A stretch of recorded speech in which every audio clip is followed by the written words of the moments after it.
सहाय संचाय दुर्गा देवी नमोस्तुते।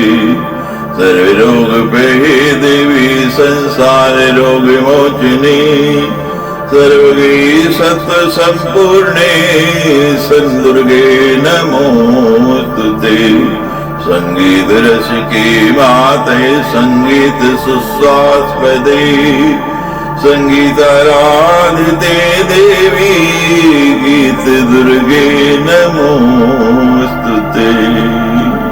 वीणा गानले मातर वीणा संगाने पूजिते वीणा विष्णु स्वरे देवी नाद दुर्गे नमोस्तुते। वरराणवरहस्यज्ञे शिव शक्ति सगार में सत्स्वर मधुस्राव कंठालापे नमोस्तुते। शिवाजाय शिवारामे शिवराम सुसोदरी शिव तांडव सारामे शिवे दुर्गे नमोस्तुते।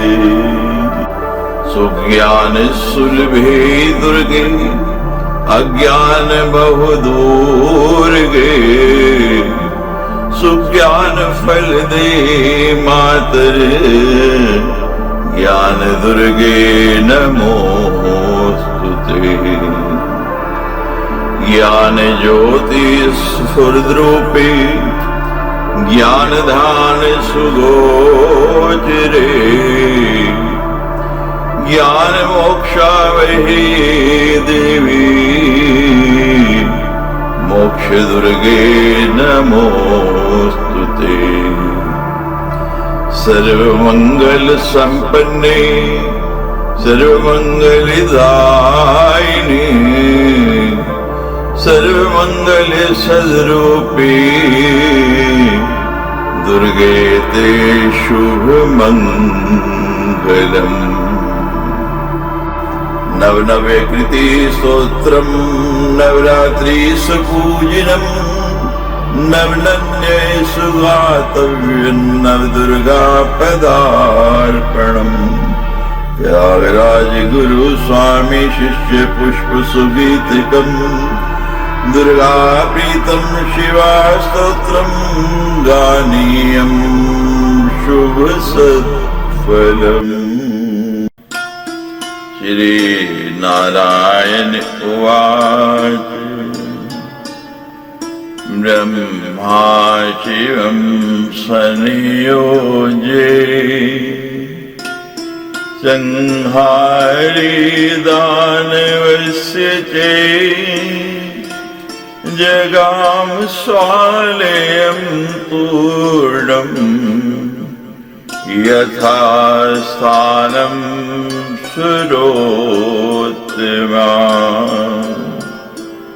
श्री नारायण बोले, हे नारद, उस दानव की संहार कार्य में शिवजी को नियुक्त कर ब्रह्मा जी तत्काल अपने स्थान पर चले गए और अन्य देवता भी अपने अपने स्थान के लिए प्रस्थित हो गए। चंद्रभागा नदी तीरे वटमूले मनोहरे तत्र तस्थो महादेवो देव विस्तार हेतवे। तदनंतर महादेव जी देवताओं के अभ्युदय के उद्देश्य से चंद्रभागा नदी के तट पर एक मनोहर वट वृक्ष के नीचे आसीन हो गए। दूतम कृत्वा चित्ररथम गंधर्वीश्वरमपि सिप्तम शीघ्रं प्रस्थापयामास शंखचूडान्तिकं मुदा। उन्होंने अपने अत्यंत प्रिय गंधर्वराज चित्ररथ को पुष्पदंत को दूत बनाकर तुरंत प्रसन्नता पूर्वक शंखचूड़ के पास भेजा।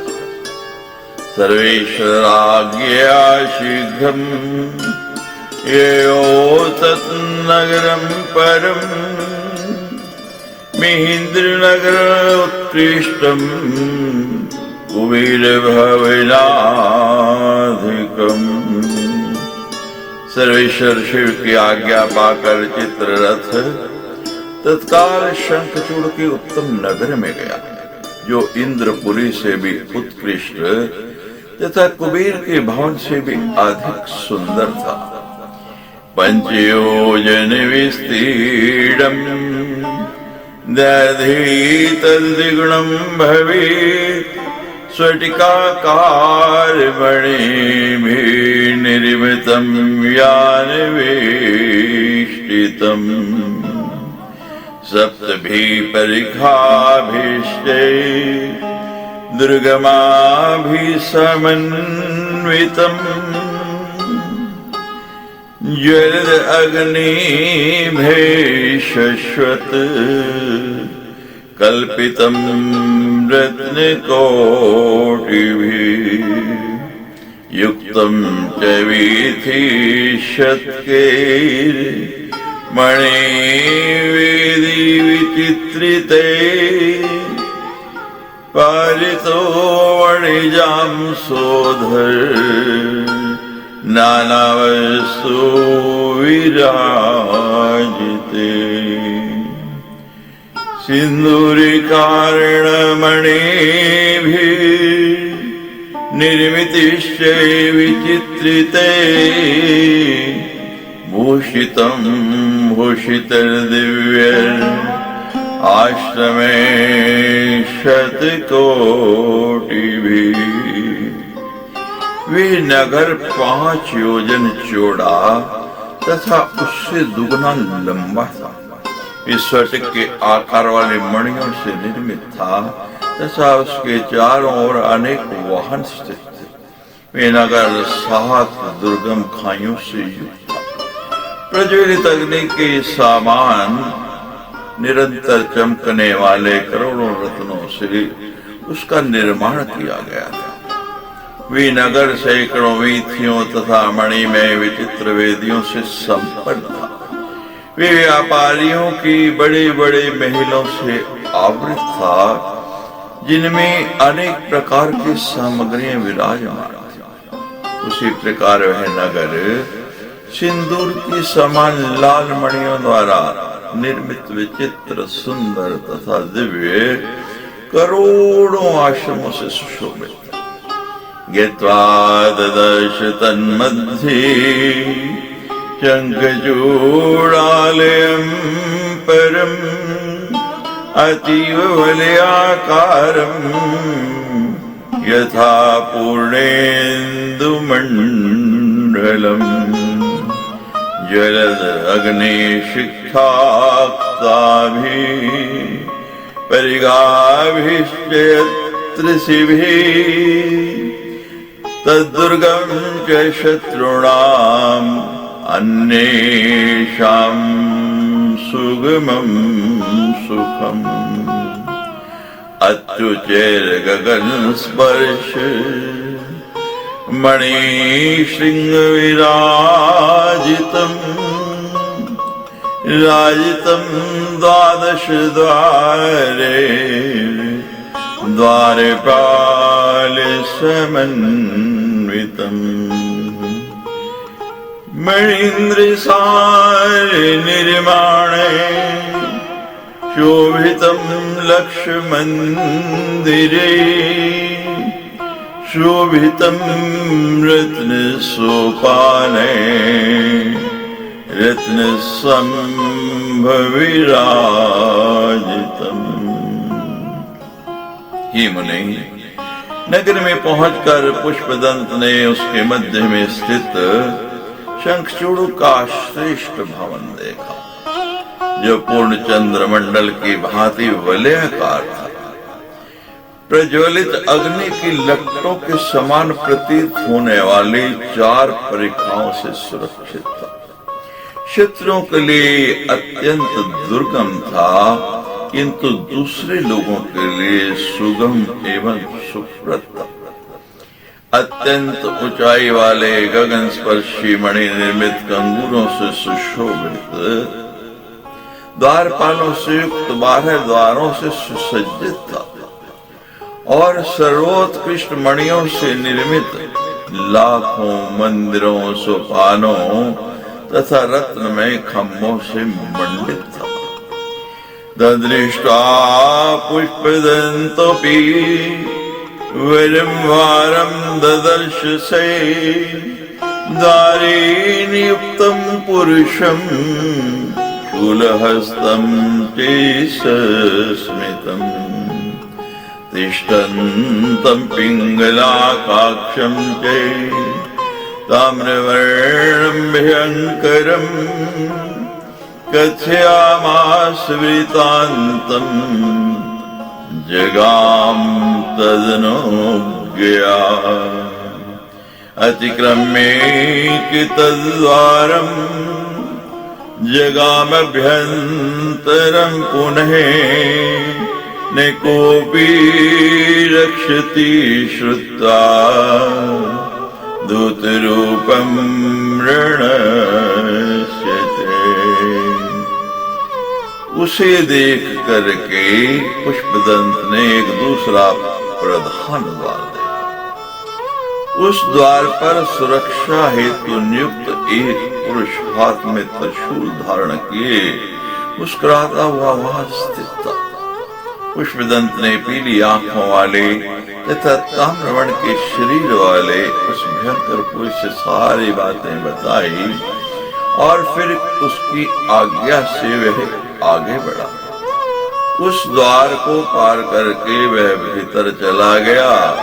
यह युद्ध का संदेश देने वाला दूत है, यह जानकर कोई उसे रोकता भी नहीं था। गत्वा सुभ्यन्तरद्वारं द्वारपालमुवाच हे ऋणस्य सर्वृतान्तं विज्ञापयत माचिरम् स च तं कथित्वा च दूतो गन्तुमुवाच हे से गत्वा शङ्खचूडं तं ददर्श सुमनोहरम् राजमण्डलमध्यस्थम् स्वर्णसिंहासने स्थितम् मणीन्द्ररचितं दिव्यं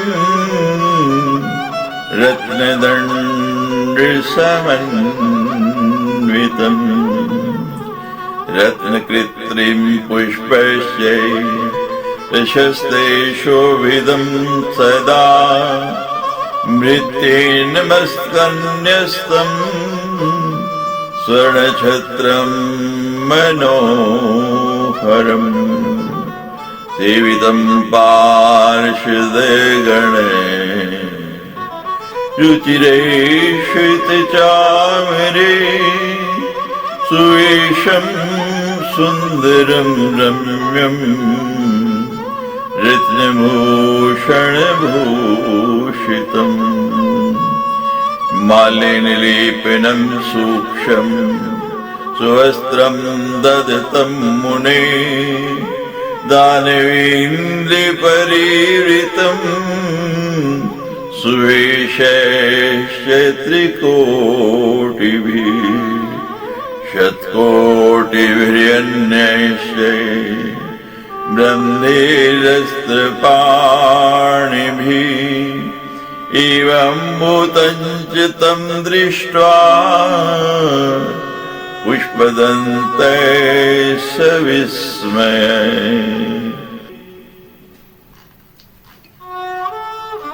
भीतरी द्वार पर पहुंचकर उसने द्वारपाल से कहा, युद्ध का संपूर्ण वृत्तांत राजा को बता दो, इसमें विलंब मत करो। उस द्वारपाल से ऐसा कहकर वह दूत पुष्पदंत स्वयं जाने के लिए बोले। वहां जाकर उसने राजमंडली के मध्य में स्वर्ण के सिंहासन पर बैठे हुए परम मनोहर शंखचूड़ को देखा। उस दिव्य सिंहासन में सर्वोत्तम मणियां जड़ी हुई थी। वे रत्नमय दंडों से युक्त था। वह रत्न निर्मित कृत्रिम तथा उच्च कोटि के पुष्पों से सदा सुशोभित था। एक सेवक शंखचूड़ के सिर के ऊपर स्वर्ण का मनोहर छत्र लगाए खड़ा था। सुंदर तथा श्वेत चवड़ डलाते हुए पार्षदगण उसकी सेवा में सजा थे। सुंदर वेश धारण करने तथा रत्न में आभूषणों से अलंकृत होने के कारण वह रमणीय प्रतीत हो रहा था। हे मुने, शरीर में चंदन का लेप किए हुए था और दो महीन तथा सुंदर वस्त्र धारण किए हुए था। वे शंखचूड़ सुंदर वेश धारण करने वाले 3 करोड़ दानवेंद्रों से घिरा हुआ था। इसी प्रकार हाथ में अस्त्र धारण किए हुए सैकड़ों करोड़ अन्य दानव भी उसके चारों ओर इधर उधर घूम रहे थे। इस प्रकार के उस पुष्पदंत ने शंकर जी के द्वारा जो युद्ध विषयक समाचार कहा गया था उसे बताना प्रारंभ किया। पुष्पदंत उवाच राजेन्द्र शिव भृत्योऽहम् पुष्पदन्ताभिधये प्रभु यदुक्तं शंकरेण तद ब्रवीमि निशामे राज्यं देहि च देवानाम् अधिकारम् साम्प्रतम् देवाश्च शरणापन्ना देवीशं श्रीहरिं परम् हरिर्दस्यास्य शूलं च तेन प्रस्थापिते शिवे पुष्पभद्रा नदी तीरे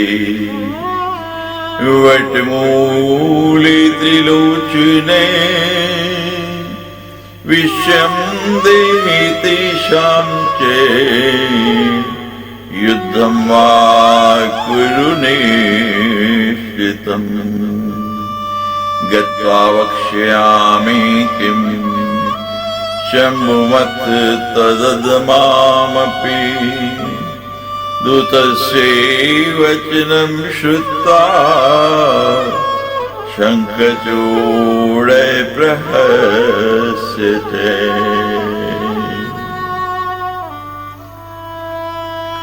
पुष्पदंत बोला, हे राजेंद्र, हे प्रभु, मैं शंकर जी का सेवक हूँ। मेरा नाम पुष्पदंत है।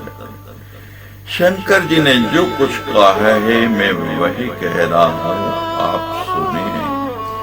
अब आप देवताओं का राज्य तथा अधिकार लौटा दीजिए, क्योंकि वे देवता देवेश्रेष्ठ हरि की शरण में गए थे। उन श्री हरि ने अपना त्रिशूल देकर आपके विनाशार्थ शिव को भेजा है। वे त्रिलोचन शिव इस समय भद्रशिला नदी के तट पर वट वृक्ष के नीचे विराजमान है। अच्छा, आप उन देवताओं का राज्य लौटा दीजिए अथवा युद्ध कीजिए। अब आप मुझे यह भी बता दीजिए कि मैं शिव जी के पास जाकर उनसे क्या कहूँ। हे नारद, दूत की बात सुनकर शंखचूड़ ने हंसकर कहा, तुम चलो, मैं प्रातः काल वहां पहुंचूंगा। प्रभाते अहं गमिष्यामि त्वं च गत्ते तु वाच हे से गत्तो वाच तं तूर्णं वटमूलस्थं ईश्वरं शङ्खचूडस्य वचनं तदीयं तन्मुखोदितम् इति न स्वान्तरे स्कन्द आजगाम शिवान्तिकम् वीरभद्रैश्च नन्दिचे महाकाले सुभद्रके विश्लालाक्ष व्याणश्च पिङ्गलाक्षो विकम्पने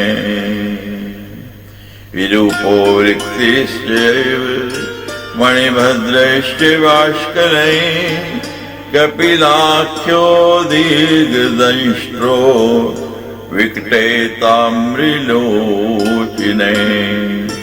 कालकण्ठो बलिभद्रै कालजीवै कुटीचरै बलोन्मतो रणश्लाघी दुर्जयो दुर्गमे तथा अष्टोचिभिर्वा रुद्रा रुद्राश्च संवृता वसो अष्टो वासवाश्चै आदित्यद्वादश संवृता हुताशनश्च चन्द्रश्च विश्वकर्माश्विनोचितो कुबेरे च यमे च जयन्तो नलकूबरै वायुश्चैव वरुणश्चैव बुद्धश्च मङ्गलस्तथा धर्मशनिरीशानः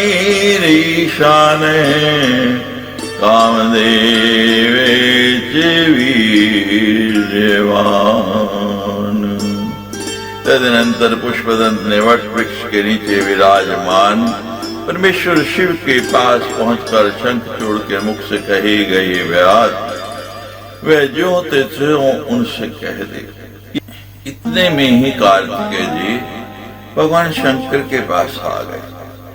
वीरभद्र नंदी महाकाल सुभद्र विशालाक्ष बाण पिंगलाक्ष विकंपन विरूप विकृति मणिभद्र वाष्कल कपिलाख्य दीर्घदंष्ट विकट ताम्रलोचन कालकंठ बलिभद्र कालजीवै कुटीचर बलोन्मत रणश्लाघी दुर्जय दुर्गम तथा जो 8 भैरव तथा 11 रुद्र 8 वसुर 12 आदित्य कहे गए हैं।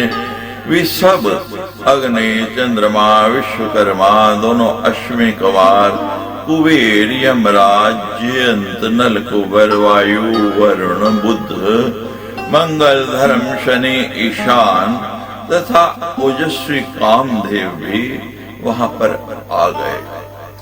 उग्रदंष्टा चुग्रदंडा कोटरा कैटवी तथा स्वयं च अष्टभुजा देवी भद्रकाली भयंकरी रत्नेन्द्र सार निर्माण विमानोपरि संस्थिता रक्त वस्त्र परिधाना रक्तमाल्यान लेपना नृत्यन्ति च हसन्ति च गायन्ति सुस्वरं मुदा अभयं ददाति भक्तेभ्यो अभयसा च भयं विवृति विक्तां जीवां सुलोलां योजनायताम् शंख चक्र गदा पद्म खड्ग चर्म धनु शरान् हरिपुरं वर्तुलाकारं गंभीरं योजनायतम् त्रिशूलं गगनस्पर्शिं शक्तिं तयोजनायताम् मुद्गरं मुसलं वज्रं कीटं फलकमुज्ज्वलम् विष्णुस्त्रं वारुणास्त्रं वाहनेयं नागपाशकम् नारायणस्त्रं गान्धर्वं ब्रह्मस्त्रं गारुडं तथा पर्जन्यास्त्रं पाशुपतं जिह्वास्त्रं च पर्वतम् महेश्वास्त्रं वायवं दण्डं सम्मोहनं तथा अव्यर्थमस्त्रकं दिव्यं दिव्यास्त्रं शतकं परम् आगत्य तत्र तस्थोचे योगिनीनां त्रिकोटिभिः सार्धं च डाकिनीनां च विक्टानां त्रिकोटिभिः उग्रदष्टा उग्रचंडा कोटरा तथा केटभी आदि देवियां भी वहां पहुंच गई। इसी प्रकार 8 भुजाएं धारण करने वाली तथा भय उत्पन्न करने वाली साक्षात भगवती भद्रकाली भी वहां पहुंच गई। वे सर्वोत्तम रत्नों से निर्मित विमान पर विराजमान थे। वे लाल वस्त्र तथा लाल पुष्पों की माला धारण किए हुए थे और लाल चंदन से अनुलिप्त थे। ये प्रसन्नता पूर्वक नाचती हंसती तथा मधुर स्वर में गाते हुए सुशोभित हो रहे थे। वे देवी अभया भक्तों को अभय तथा शत्रुओं को भय प्रदान करती हैं। वे योजन भर लंबी तथा लपलपाती हुई भयंकर जीभ, शंख चक्र गदा पद्म खड्ग ढाल धनुष बाण, 1 योजन विस्तृत वर्तुलाकार गंभीर खप्पर, आकाश को छूता हुआ विशाल त्रिशूल, 1 योजन लंबी शक्ति, मुद्गर, मुसल, वज्र, खेटक, प्रकाशमान फलक, वैष्णवास्त्र, वारुणास्त्र, आग्नेयास्त्र, नागपाश, नारायणास्त्र, गंधर्वास्त्र, ब्रह्मास्त्र, गरुडास्त्र, पर्जन्यास्त्र, पाशुपतास्त्र, जिम्भ्राणास्त्र, पर्वतास्त्र, माहेश्वरास्त्र, वायवास्त्र, सम्मोहन दंड, दिव्य अमोघ अस्त्र तथा दिव्य शेष सैकड़ों अस्त्र धारण कर 3 करोड़ योगिनियों और 3 करोड़ भयंकर डाकनियों को साथ लिए वहां आकर विराजमान हो गई। भूत प्रेत पिशाचश्चै कुष्मांडा ब्रह्म राक्षसा वीताला राक्षसाश्चैव यक्षा चैव तु किन्नरा तावेशैव सहि स्कन्दै प्रणम्ये चन्द्रशेखरम् पितु पार्श्वे साहाय्यार्थम् समुवास तदाज्ञया। भूत प्रेत पिशाच कुष्मांड ब्रह्म राक्षस बेताल राक्षस यक्ष और किन्नर भी वहां उपस्थित हो गए। उन सभी देवियों तथा अन्य देवगणों को साथ लेकर के कार्तिकेय अपने पिता शिव को प्रणाम करके सहायता प्रदान करने के उद्देश्य से उनकी आज्ञा से उनके पास ही बैठ गए। अथ दूते गति तत्र शंखचूड़ प्रतापवान वाच तुलसी वार्तां गत्वा अभ्यंतर में। इधर दूत के चले जाने पर प्रतापी शंखचूड़ ने अंतःपुर में जाकर तुलसी को सारी बात बताई। ऋणवार्तां च सा श्रुत्वा शुष्कण्ठोष्ठतालुका वाच मधुरं साध्वी हृदयेन विदूयता। युद्ध की बात सुनकर उस तुलसी के कंठ होठ और तालु सूख गए और वे साध्वी तुलसी दुखी मन से मधुर वाणी से कहने लगे। तुलस्योवाच ही प्राणबंधु ही नाथ तिष्ठ मे वक्षसि क्षणम् ही प्राणधिष्ठात्रिदेव रक्ष मे जीवितं क्षणम्। मुंक्षं जन्म समासाद्ये यन्मे मनसि वाञ्छितं पश्यामि त्वां क्षणं किञ्चित् लोचनाभ्यां च सादरम् आन्दोलयन्ति प्राणामि मनोदग्धं च सन्ततम् दुःस्वप्नश्च मयादिष्टे यद्देव चरिमे निशि। तुलसी बोली, ही प्राण बंधु, ही नाथ, ही प्राणेश्वर, मेरे वक्षस्थल पर क्षण भर के लिए विराजिए। ही प्राण अधिष्ठाते देव, क्षण भर मेरे प्राणों की रक्षा कीजिए। मैं क्षण भर अपने नेत्रों से आदर पूर्वक आपको देख लूं और यह जन्म पाकर आप मेरे मन में विहार की जो अभिलाषा है उसे पूर्ण कीजिए। आज ही रात्रि के अंत में मैंने एक दुस्वप्न देखा है जिससे मेरे प्राण कांप रहे हैं और मन में लगातार जलन हो रही है। तुलसी वचनम श्रुत्वा मुक्ता पीत्वा नृपेश्वरे उवाच वचनं प्राज्ञो हितं सत्यं यथोचितम्।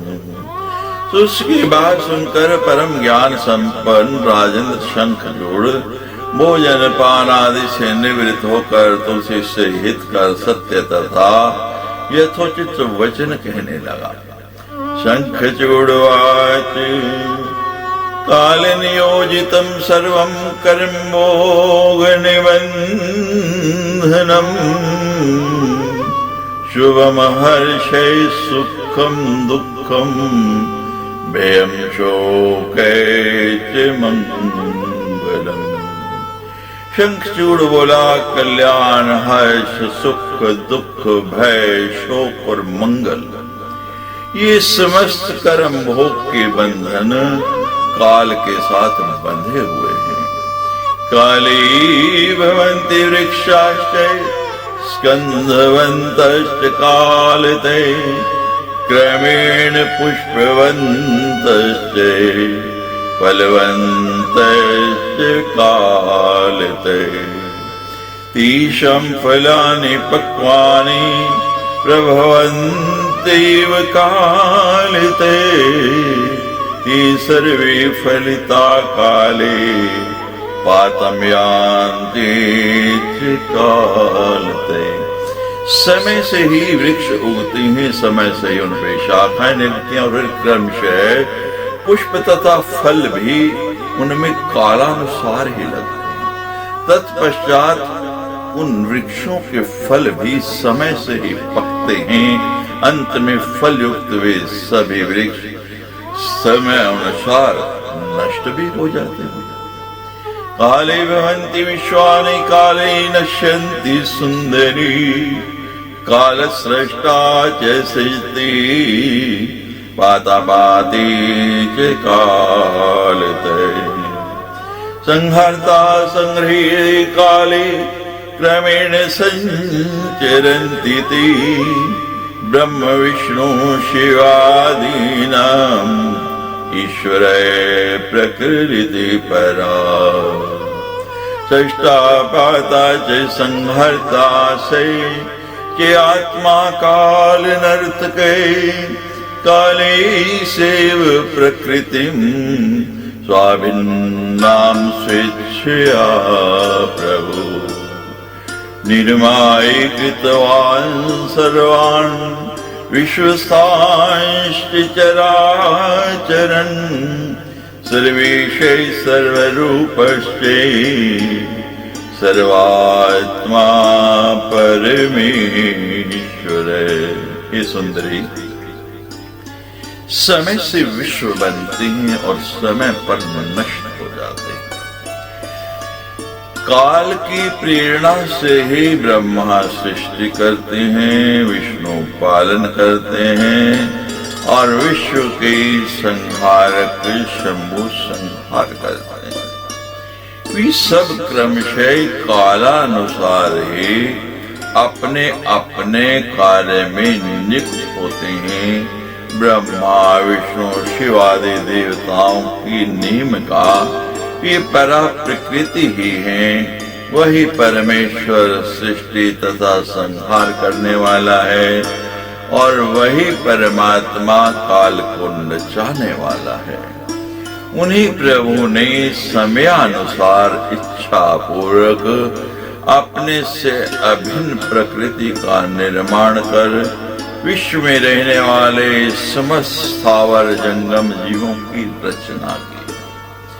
वे ही सबके ईश्वर हैं, सभी रूपों में वे ही विद्यमान हैं, वे ही सबकी आत्मा हैं और वे ही परम ईश्वर हैं। जन्म जनेन जनिता जन्म पाति जनेन जन्म जनेन हरते तम देवं भज सांप्रतम। जो जन से जन की उत्पत्ति करता है, जन से जन की रक्षा करता है और जन से जन का संहार करता है, उन्हीं प्रभु की अब तुम उपासना करो। यस्याज्ञावाति वाते शीघ्रगामी च सांप्रतम यस्याज्ञा चेत्तपने तप्तेव यथा क्षणं वर्षतीन्द्रो मृत्युश्चरति जन्तुषु यथा क्षणं दहत्याश्चन्द्रो भ्रमति शीतवा। मृत्युर्मृत्यु काले कालम यमस्य चेयमं परम विभो सृष्टुं च सृष्टारं मातुश्च मातृकं भवे।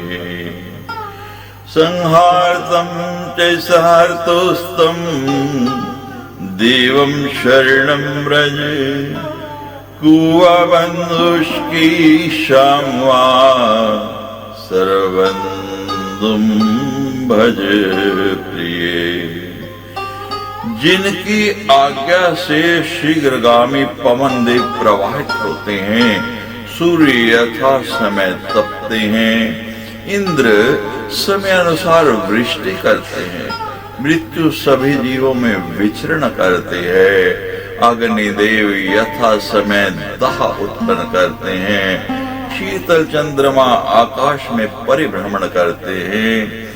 उन्हीं मृत्यु के भी मृत्यु, काल के भी काल, यमराज से भी बड़े यमराज, सृष्टिकर्ता ब्रह्मा के भी सृष्टा, जगत में माता की माता, संहार करने वाले शिव के भी संहर्ता, परम प्रभु परमेश्वर की शरण में जाओ।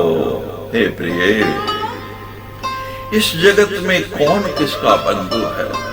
अतः सभी प्राणियों के बंधु स्वरूप उन प्रभु की उपासना करो।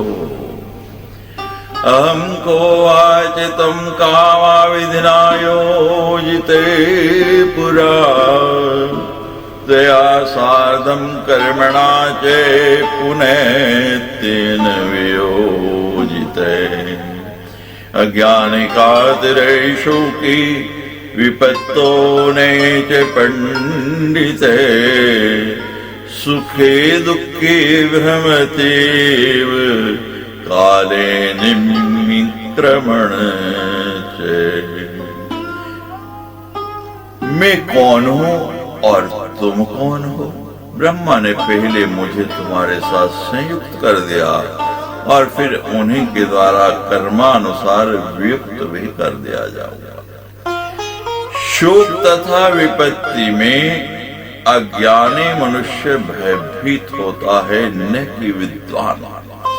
इस प्रकार मनुष्य काल चक्र के क्रम से सुख तथा दुख की चक्र में भ्रमण करता रहता है। नारायणं तं सर्वेशं कान्तं यास्यसि निश्चितं तमं कृत्वं यदर्थं च पुरा मद्रिकाष्टमे। अब तुम निश्चय ही सर्वेश्वर भगवान नारायण को पति रूप में प्राप्त करोगी, जिनके लिए तुमने पूर्व काल में बद्रिकाश्रम में रहकर तप किया था। मया त्वं तपसा लब्धा ब्रह्मणस्तु वरेण च हर्यते यत्तव तपो हरिं प्राप्स्यसि कामिनी। वृंदावने च गोविंदं गोलोके त्वं लभेष्यसि अहं यास्यामि तल्लोकं तनं त्यक्त्वा च दानवीम्। तत्र द्रक्ष्ये मां त्वं च द्रक्ष्यामि तां च साम्प्रतम् अगमं राधिका शापात् भारतं च सुदुर्लभम्। पुनर्यास्यामि तत्रैव के शोको मे शिणो प्रिये त्वं च देहं परित्यज्य दिव्यरूपं विधाय च। तपस्या तथा ब्रह्मा जी के वरदान से तुम मुझे प्राप्त हुई हो हे कामनी। उस समय जो तुम्हारी तपस्या थी वे भगवान श्री हरि की प्राप्ति के लिए थी, अतः तुम उन्हें गोविंद श्री हरि को गोलोक स्थित वृंदावन में प्राप्त करोगी। मैं भी अपना यह दानवी शरीर त्याग कर उसी लोक में चलूंगा, तब वहीं पर तुम मुझे देखोगी और मैं तुम्हें देखूंगा। हे प्रिय सुनो, इस समय में राधिका के शाप से ही अगम तथा अत्यंत दुर्लभ इस भारतवर्ष में आया है और वहीं पर पुनः चला जाऊंगा, अतः मेरे लिए शोक क्या। हे कांति, तुम भी शीघ्र ही शरीर का त्याग कर दिव्य रूप धारण करके उन्हें श्री हरि को पति के रूप में प्राप्त करोगी, अतः दुखी मत हो। तत्कालं प्राप्स्यसि हरिं मा कान्ति कातरा भव इत्युक्ता च दिनान्ति च तया सार्धं मनोहरम्। सुष्वापशोभने तल्पे पुष्पचन्दन चर्चिते नाना प्रकार विभवम् चकार रत्न मंदिरे। रत्न प्रदीप संयुक्ते स्त्री रत्नम प्राप्य सुंदरीम् निनाय रजनीम राजा क्रीड़ा कौतुक मंगलय। कितावक्षितां कांतां रुदतीमती दुःखितां किशोदरीं निराहारां निमग्नां शोक सागरे। पुनस्तां बोधयामास दिव्य ज्ञानेन ज्ञानवित् पुरा कृष्णेन यद्दत्तं बाण्डीरे तत्त्वमुत्तमम्। सेचेतस्ये ददौ सर्वं सर्वशोकहरं परम्। ज्ञानं सम्प्राप्य सा देवी प्रसन्नवदने क्षणा।